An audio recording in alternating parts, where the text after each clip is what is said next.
Greetings, everyone. This is Live Life Well TV host Robert Landau. We are here with another episode of Crazy Fun Facts. And our last number of episodes of Crazy Fun Facts have all centered around one thing and one thing only: the Great American Television Game Show. And each episode of Crazy Fun Facts, I would think for the last 5 or 6 episodes prior to this one, have all featured a television game show, a popular television game show. And this episode we dedicate to another popular television game show, at least certainly in its day. What's My Line? Stay tuned.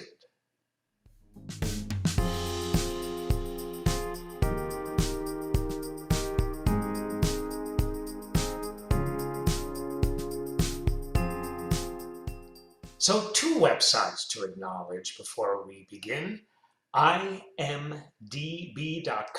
and fandom.com. Let's start off with a little history of What's My Line. Every so often I'll catch a rerun of that show, and it's so much fun to watch. It's a shame that there aren't more game shows like that one nowadays.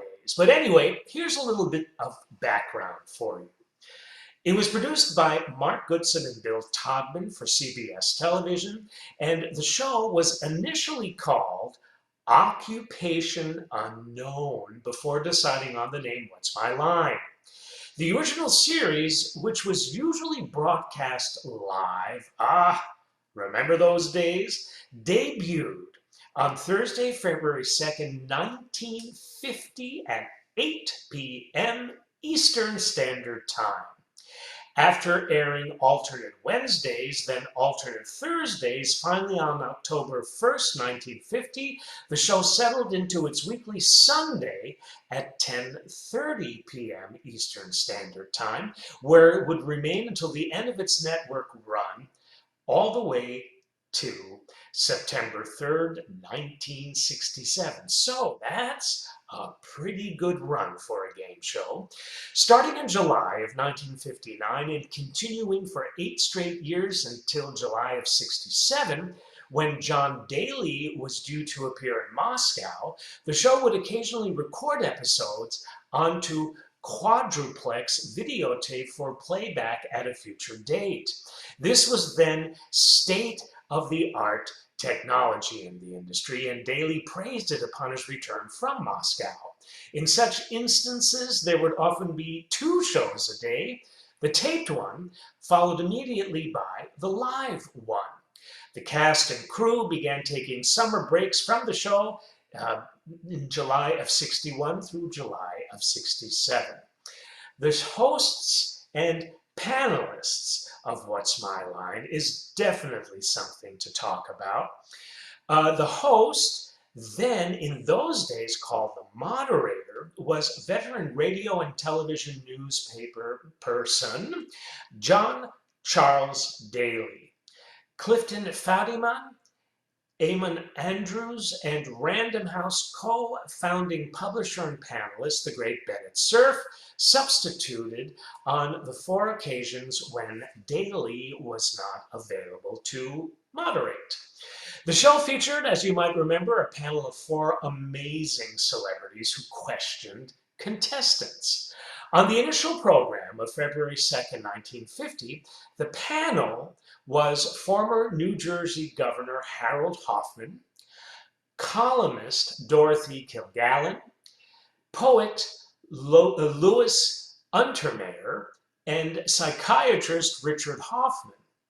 Interesting mix of panel. For the majority of the show's network run, the panel consisted of Kilgallen, Cerf, actress Arlene Francis, and a 4th guest panelist. During the show's earliest period, the panel generally consisted of Kilgallen, Francis, Untermeyer, and comedy writer Hal Block, with Cerf replacing Untermeyer in 1951 and comedian Steve Allen replacing Block in 1953. Allen left in 1954 to launch The Tonight Show, and he was replaced by comedian Fred Allen, who remained on the panel until his death in 1956. After Kilgallen's death, Dorothy's death, in 65, the two remaining seats on the panel were never filled regularly again. The most frequent guest panelist was Arlene Francis' husband, Martin Gable, who appeared no less than 112 times. Regular announcers included Lee Vines, who so served from 1950 to 55, Hal Sims, who served from 55 to 61, Ralph Paul, whose tenure was confined to 1961, and the great Johnny Olson, perhaps the best known of Goodson Todman's television announcers, whose tenure began in 61 and ran with that show in 67. So here's some random trivia to close on this episode of Crazy Fun Facts concerning What's My Line. Dorothy Kilgallen was the mystery guest on the February 5th, 1961 telecast. She had been hospitalized and missed the previous two broadcasts. Newspaper reports at the time revealed nothing about her condition, nor was it discussed on air. In 1976, her personal chauffeur, Roosevelt Zanders, revealed that he had driven Kilgallen from New York to Washington during a blizzard so she could report on the JFK inaugural festivities for her newspaper. Immediately after the new president was sworn in on January 20th, 1961, Zanders drove Kilgallen directly to a New York hospital.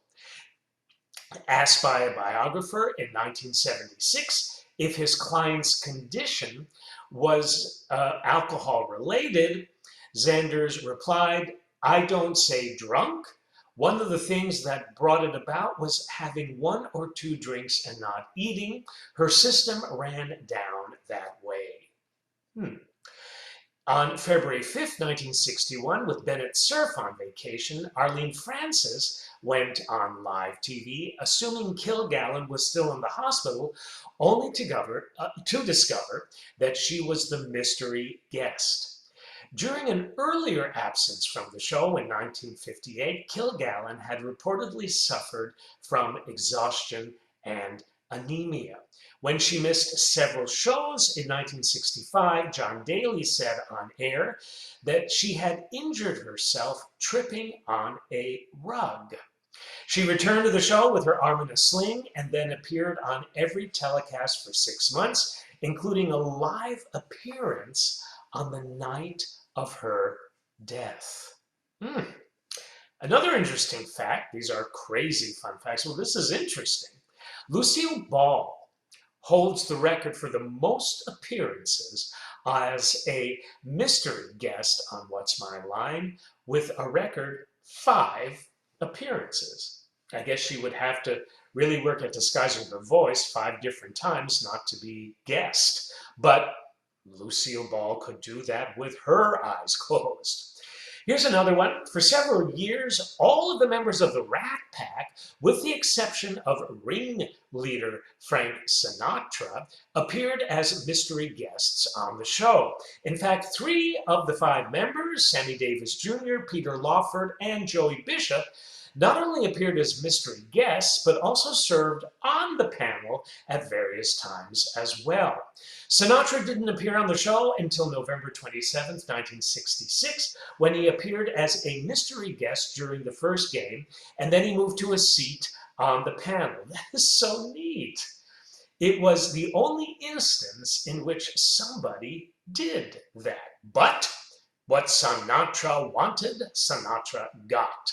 Sinatra appeared on the show a year and a couple of weeks after the death of panelist Dorothy Kilgallen, with whom he had feuded for many years. The feud did not prevent his daughter Nancy Sinatra from appearing as a mystery guest on a night when Kilgallen was there. The 2 women shook hands on the air but did not say anything to each other otherwise. Did you know that Joey Heatherton, do you remember her, Joey Heatherton? Publicizing her upcoming tour of Vietnam, was the mystery guest on the night that Dorothy Kilgallen was later found dead. When the blindfolded Dorothy had her first turn at questioning, she asked, "Is this your real first name? Is it Norma by any chance?" Evidently, Dorothy had in mind Peggy Lee, whose real first name was Norma, and who was scheduled to open a nightclub engagement at the Copacabana in New York Thursday of that week. Lee, Peggy, had appeared before as a mystery guest. Did you also know that Colonel Harlan Sanders, founder of Kentucky Fried Chicken, appeared on December 1st, 1963. The panel wasn't blindfolded, however, because of the fact that he was not well known at the time. He would later appear on a 1970 broadcast of the syndicated version of What's My Line, only this time he was now a full-fledged mystery guest, and the panel was blindfolded on that occasion. Did you know that when Anne Bancroft was a mystery guest on the show on July 1st, 1962, she answered the panelist's question not only verbally, but with sign language as well. Of course, as you might have figured out, this was her way of promoting her film, The Miracle Worker, which was in 1962. Did you know that for the program's entire 7-year run, the top prize was $50? The network and the producers wanted to make the top prize $1,000. Some staff members literally balked at the notion and threatened to quit, fearing the change would alter the tone of the game, so the plan was abandoned. Given the paltry monetary payoff for winning the show, the embarrassment of public exposure for cheating would hardly seem worthwhile. There you go. Did you know that the studio from which CBS broadcast the series between 1960 and 66 became the notorious Studio 54 discotheque in the 1970s through the 1980s, early 1980s. Later, as it is, I think, still today, it became a Broadway theater. I went to Studio 54 back in the day, and it was a literal theater with a proscenium arch, and you could see where the row seating was for the orchestra section. It had a balcony. It was kind of reminiscent of a vaudeville, Art Deco type theater. Did you know that legendary billiards hustler Minnesota Fats appeared on the January 17th, 1965 broadcast of What's My Line? However, he signed in using his real name, Rudolph Wanderone Jr., and he managed to completely fool the panel. Did you know that the show's announcer, the great Johnny Olson, was a mystery guest on the April 4th, 1965 broadcast and completely stumped the panel by using several different voices? Did you know that on the February 9th, 1964 broadcast, one of the contestants was a man who made Beatle wigs, as in the rock group? He made Beatles wigs. In a display of visual graphics that was rare for the series, a publicity shot of the Fab Four, the Beatles, was flashed on screen immediately after the man's line was revealed to viewers. The Beatles were making their historic first appearance that same night on the Ed Sullivan Show at a very nearby TV studio. Although none of the Beatles ever appeared on What's My Line, their manager did. His name was Brian Epstein, and he appeared on the October 1864 episode less than 3 years before his passing. So, we have just a couple of more interesting facts for you, and then we will close. Did you know that Grace Stafford, the voice of Woody Woodpecker, appeared on November 10th, 1963 as a contestant in the regular game? On several occasions, Larry Blyden served as a guest panelist. Blyden would later become the host of the syndicated version, replacing Wally Bruner. So, how about that for some facts that you might have not known about the great What's My Line? A truly great TV game show, one that definitely deserves our attention. Want to thank you for tuning in. This has been Robert Landau, Live Life Well TV host.